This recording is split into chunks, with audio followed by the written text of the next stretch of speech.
मराठा समाजाला आरक्षण देण्यासाठी फेब्रुवारी महिन्यात विशेष अधिवेशन करण्याची घोषणा मुख्यमंत्री एकनाथ शिंदे यांनी केलेली आहे। मात्र काही तांत्रिक कारणावरून आता यावरून पुन्हा एक नव्याने चर्चा सुरू झाल्याचं पाहायला मिळतंय।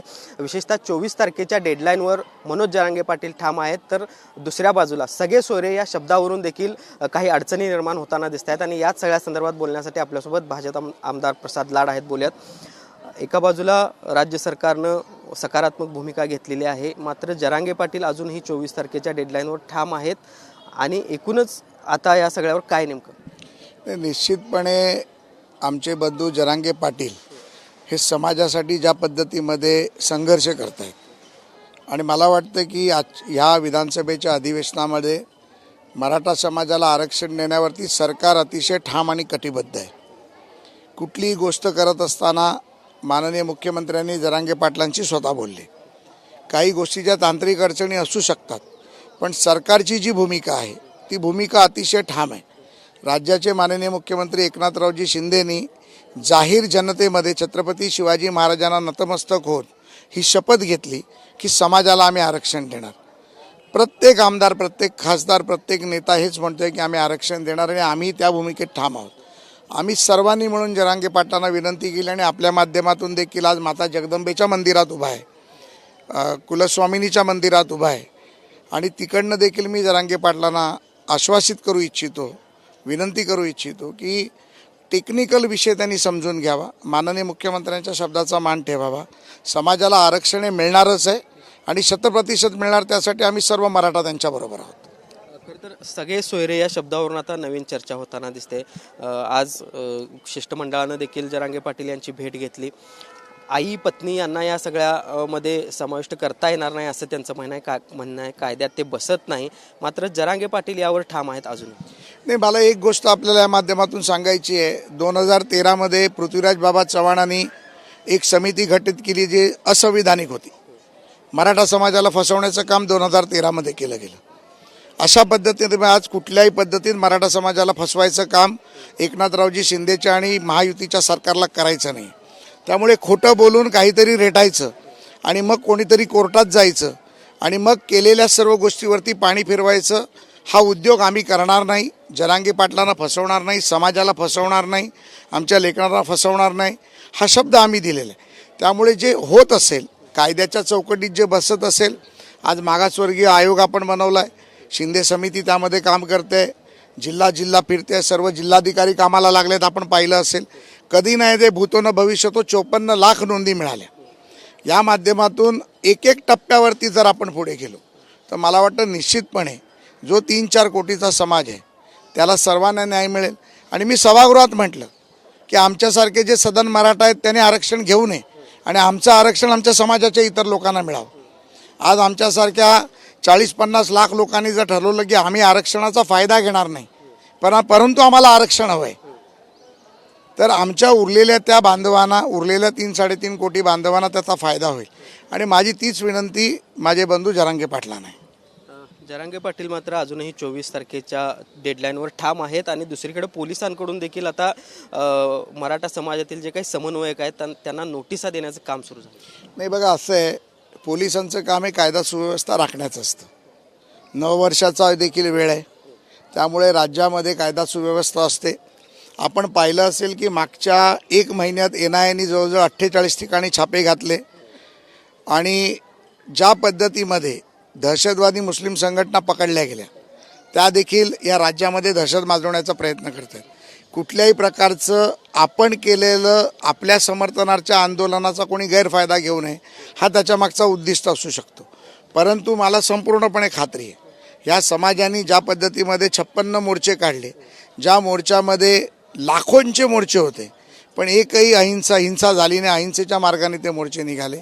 तसंच जरांगे पाटील देखील निश्चितपणे मुख्यमंत्र्यांच्या आव्हानाला साथ देतील, दाद देतील। त्यांची समजूत काढण्यात आज मला वाटतं उदय सामंत आणि शिष्टमंडळ गेलं होतं, मी काय पाहिलं नाही, प्रवासामध्ये होतो, पण निश्चितपणे मला खात्री आहे की कुठल्याही समाजाला धोका न देता, कुठल्याही समाजाचा आरक्षणाला धक्का न लावता, सर्व समाजाचा मान ठेवून, मराठा समाजाचा सन्मान ठेवून हे आरक्षण दिलं जाईल।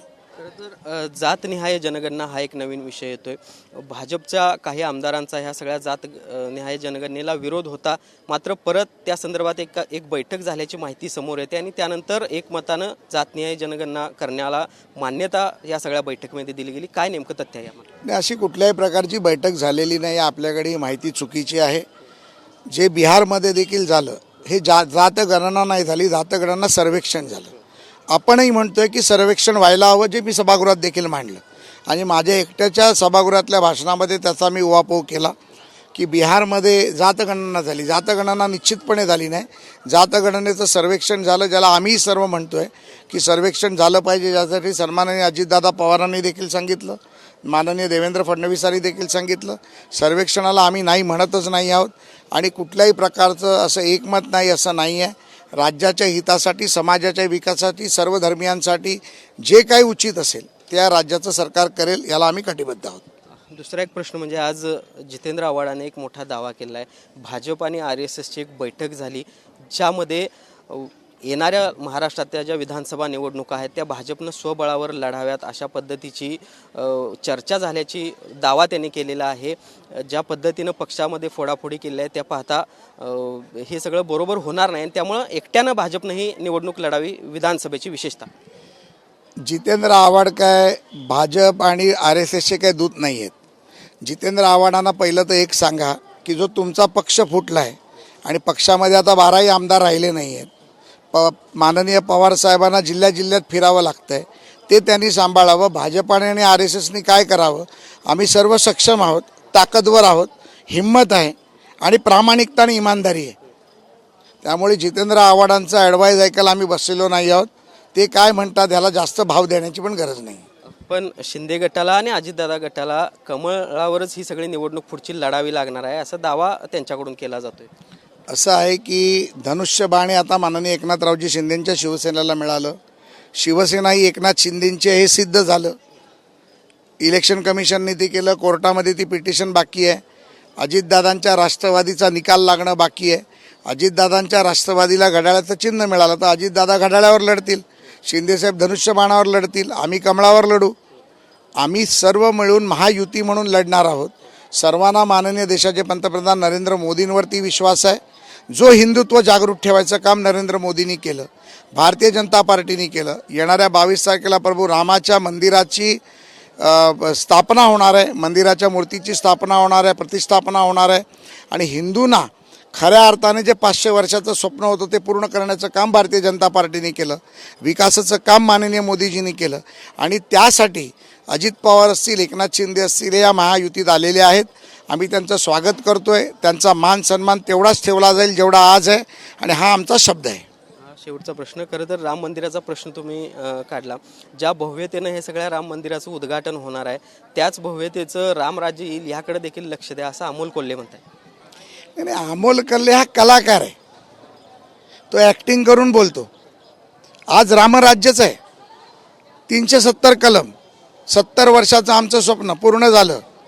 CAA आमचं स्वप्न पूर्ण झालं. काश्मीरमध्ये आम्हाला जाताना पासपोर्ट घ्यावा लागत होता, परमिट काढावं लागत होतं. नॉर्थ ईस्टमध्ये आम्हाला परमिट लागत होतं. देशामध्ये विकास फार हिमाचल प्रदेशापासून अरुणाचलापासून कन्याकुमारीपर्यंतचे रस्ते, ज्या ठिकाणी चायना बॉर्डरवरती आमची गाड्या जाऊ शकत नव्हत्या तिथे मोठे मोठे हायवे, एअरपोर्ट, सर्व रस्त्यांचा विकास, सर्वसामान्य गरिबांचा विकास, 80 कोटी जनतेला दर महिन्याला मोफत अन्नधान्य, 11 कोटी शेतकऱ्यांच्या खात्यामध्ये पैसे, उज्ज्वला गॅस योजना, आयुष्यमान भारत योजना, सांगायला गेलो तर अमोल कोल्हेला तोंडाला खळी पडेल अशा प्रकारचा रामराज्याचा विकास इथे केला आहे. आणि भारतीय जनता पार्टीचं, मोदींचं सरकार, त्यांच्या नेतृत्वातलं सरकार हे रामराज्यासाठीच काम करत आहे. आणि येणाऱ्या 24मध्ये देखील अजून जे राहिलेल्या गोष्टी आहेत, मग त्यामध्ये पाकव्याप्त काश्मीर असेल, राम मंदिराची पूर्णत्वता असेल, श्री कृष्णाच्या मंदिराची मथुरेचं मंदिर असेल आणि असे कित्येक विषय असतील, दहशतवादमुक्त भारत असेल, ह्या सर्व गोष्टीकडे रामराज्याच्या दृष्टीने आम्ही जाणार आहोत.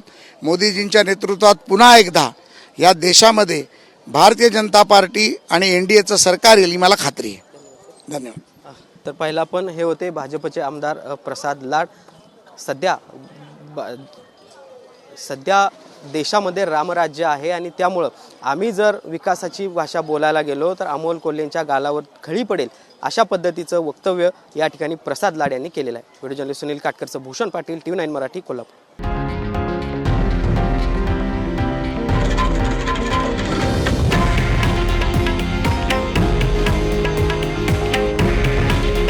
हे आहे देशातील नंबर 1 न्यूज नेटवर्क आणि आपण पाहत आहात TV9 मराठी.